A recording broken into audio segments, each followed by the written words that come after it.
I don't think it's contentious to say, but D&D books aren't quite what they used to be. This is both a good thing and a bad thing. They used to be very detail-oriented and lore-focused. When the books were like this, they were still far from perfect, but there has definitely been a shift over the editions to become less information-heavy, but more accessible and appealing to new players or DMs. The upside of this is that the books are produced for modern D&D players and modern styles of play.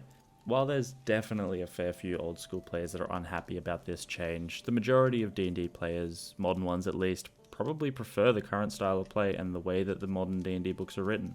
With all that being said, I'm going to tell you about the best D&D book, and it's not from 5e, and it probably wouldn't, no, it definitely wouldn't be made for 5e today. The book I'm talking about is Uncaged, Faces of Sigil from 2nd edition. Everything about this book goes against the current ethos of 5e books entirely. Not because Wizards of the Coast hates this kind of book, but just because they don't really make this kind of content anymore. Besides, Wizards of the Coast is busy ruining Spelljammer with their dicey decisions.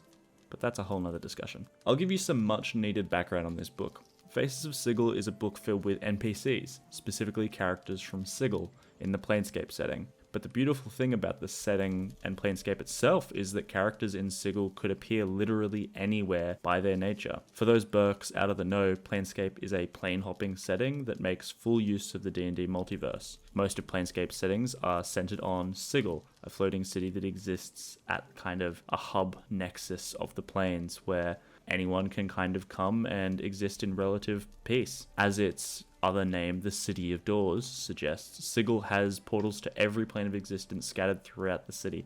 Think of it as the ultimate hub town that exists outside of the universe, but is kind of at the center of everything. As such, Sigil is something of a melting pot for the weirdos of the universe. I'll set the scene for you a bit. You wander into a bar where you see a genie smoking a hookah with a shadow demon as they discuss a memorable battle from the Blood War, while a Cambion sits in the shadows in a corner with a full-plate dressed Githyanki.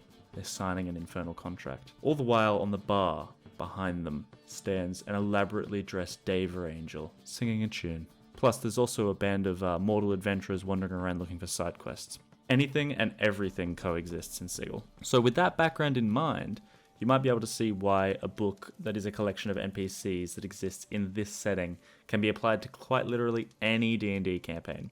I don't want to spoil the absolute treats in this book, but I'll highlight a couple that I like. Adorbus, a mute humanoid that floats around Sigil, communicating with illusory emojis, that is a tattoo artist and an anarchist against the ruler of the city. A borer? This thing. A half-goat centaur, who figures himself to be an alchemist savant because he strives to recognize any liquid in the multiverse by taste.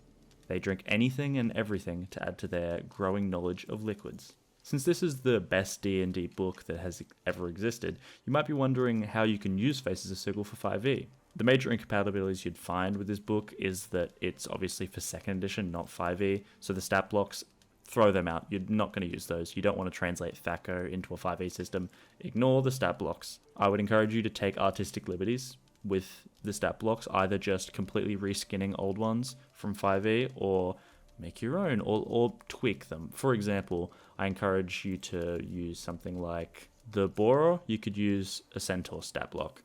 Dorbus, Illusionist, or mix and match. It's that easy. 5e is a malleable system. You'll figure it out. You might be thinking, wait, I don't and refuse to run interplanar campaigns, so I can't use this book. To that I say, how terribly short-sighted of you. You'll always need curious criminals, strange shopkeepers, bawdy bards, and this book supplies them by the handful. You don't have to have any planar elements. In fact, if someone is an Arcanoloth, or a Daver, or a Tiefling, and you don't want the kind of plain-y elements, just change them to a human or an elf.